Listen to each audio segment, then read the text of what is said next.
7 atos de bondade que aconteceram durante a Segunda Guerra Mundial. Conflitos horrorosos já ocorreram nos tempos de guerra. Milhões de mortos, sofrimento e destruição emanam por todos os lados.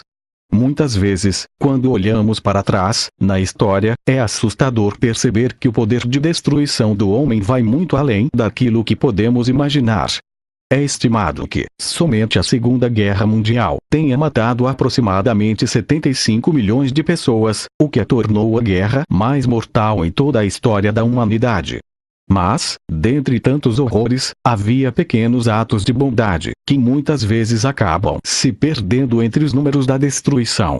Pensando nisso, hoje, trouxemos para vocês alguns desses atos que ocorreram em meio a tanta desumanidade que, para muitas pessoas, podem ser desconhecidos.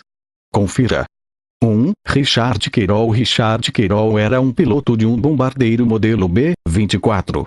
A ele foi atribuída a tarefa de destruir alvos estratégicos como fábricas de arsenais militares alemãs na Europa Oriental.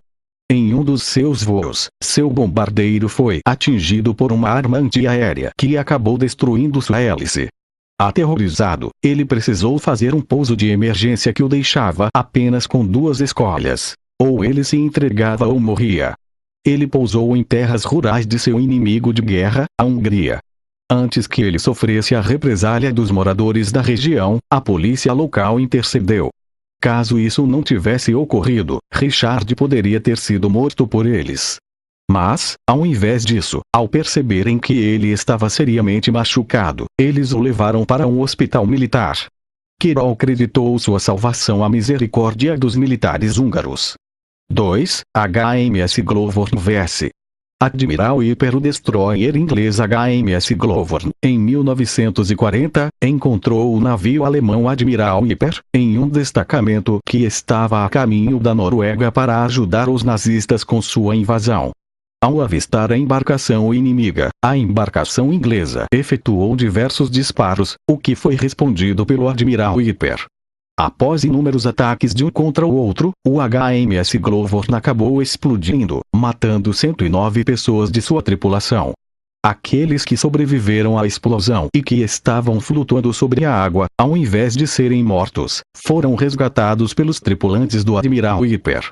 No total, 40 pessoas foram retiradas da água naquele dia. 3. Ross. E o soldado desconhecido Stephen Ross passou cerca de 10 anos entrando e saindo de campos de concentração. Quando ele foi alojado em Dachau, no lugar já havia outras 67,6 mil pessoas presas. Dachau funcionava como um centro de treinamento dos guardas dos campos de concentração, além de servir de modelo para os demais. Durante o tempo que passou por lá, Ross foi espancado, humilhado e até mesmo passou por experimentos médicos. Aos 14 anos de idade, quando as forças aliadas libertaram o campo de Dachau, um soldado norte-americano compartilhou de sua comida com o jovem. Como forma de lhe agradecer pelos gestos, Ross beijou as botas do soldado.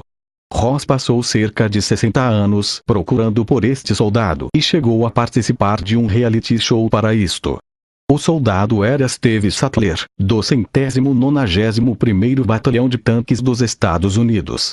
4. O jovem na foto Tim Ruse, após a morte de seu avô Carl Ruse, em 2007, queria saber mais sobre algumas coisas de seu passado. Carl, que havia sido prisioneiro de guerra dos japoneses, tinha sobrevivido aos horrores da Marcha da Morte de Bataan, onde milhares de soldados aliados morreram. Em 1945, quando Carl Ruse foi resgatado, ele deixou tudo para trás, exceto 2 fotografias, uma de si próprio e uma outra de um jovem japonês. De acordo com as pesquisas de Tim, o jovem japonês ajudou a salvar a vida de Carl durante o tempo em que ele era um prisioneiro no campo de Yokkaichi e Shiara-Sangio. Ele lhe dava comida extra, o que o ajudou a se manter de pé. Além de sua amizade, apesar das barreiras impostas pelo idioma. Em suas pesquisas, Tim descobriu o nome do menino na foto. E o nome era Fumio Nishizaki. 5. Milagre de Natal. Durante o último esforço da Alemanha para virar a maré da guerra a seu favor, na Batalha das Ardenas, Fritz Wincken e sua mãe foram deixados em uma cabana, longe dos campos de batalhas, por seu pai que era um soldado alemão. Durante as batalhas, não era incomum que soldados acabassem perdidos. Na véspera de Natal, 3 soldados dos Estados Unidos, que estavam perdidos, acabaram encontrando a cabana onde estavam escondidos Vinkin e sua mãe e pediram para entrar. A mãe do menino estava cozinhando um frango para o jantar e convidou os soldados a participarem da ceia com eles. Enquanto eles aguardavam a refeição, eis que batem na porta 4 soldados alemães, que haviam se perdido de suas unidades. Mas, para entrarem na cabana, eles deveriam abrir mão de suas armas, assim como fizeram os soldados norte-americanos. Eles toparam.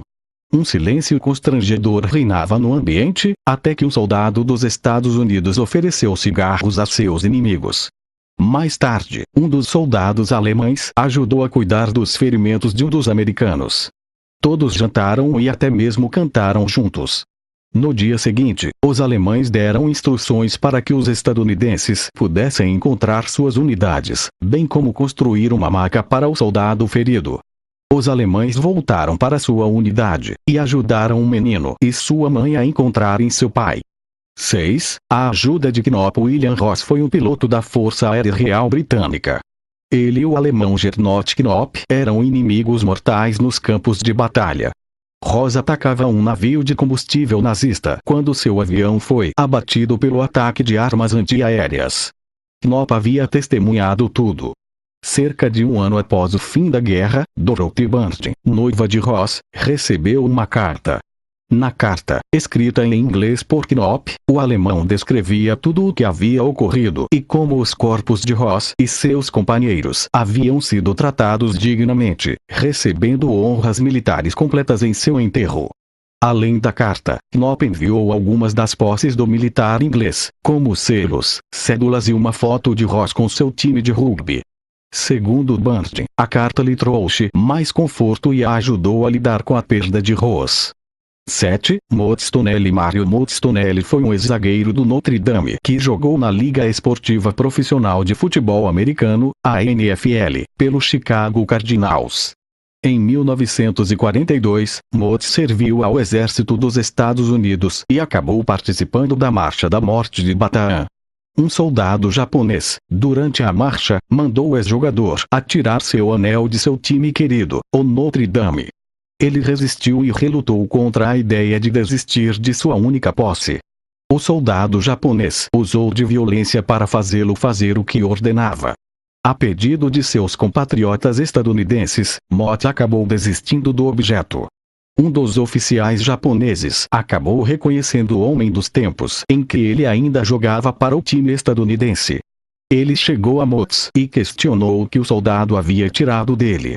Mott contou o que havia ocorrido ao oficial japonês, que imediatamente foi até o soldado japonês e pegou o anel, devolvendo para Mott. Para Mott, tal gesto foi como receber um pedaço de sua vida de volta. Então, pessoal, o que acharam da matéria? Deixem nos comentários a sua opinião e não esqueçam de compartilhar com os amigos.